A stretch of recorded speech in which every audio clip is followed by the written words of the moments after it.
అదంతా పాతకాలం పద్ధతి, తాతల తండ్రుల కాలం నాటి పద్ధతి. సేమ్ మనీ ఇంతకుముందు ఎట్లా తాతల తండ్రుల కాలంలో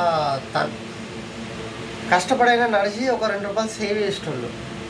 కానీ ఇప్పుడు మనం ఏం చేస్తాను, అదే ఇప్పుడు కష్టపడకుండా 2 రూపాయలు ఖర్చు పెట్టైనా మంచిదే, కానీ 2 రూపాయలు ఖర్చు పెట్టాలనుకుంటాను. నేను ఇప్పుడు పాత పద్ధతి అయినా కష్టపడైనా మంచిదే, మన జేబు నుంచి రూపాయి పోకుండా కష్టపడేదేదో ఒక 10% ఇంకెక్కువ కష్టపడదాం అనే కాన్సెప్ట్తో నడుస్తుంది బండి. ఇవన్నీ బయట దొరుకుతాయి, కాకపోతే ఈ హైలీ ఎక్స్పెన్సివ్. అంటే హైలీ ఎక్స్పెన్సివ్ అంటే నాకు పోల్చుకుంటే హైలీ ఎక్స్పెన్సివ్. రూపాయి కంపల్సరీ కౌంట్లోకి వస్తుంది. సో మనం ఏం చేయాలంటే తక్కువలో ఏదైనా తక్కువలో పని అవగొట్టేసుకోవాలి. అందుకని చెప్పేసి ఇట్లా చేస్తాను.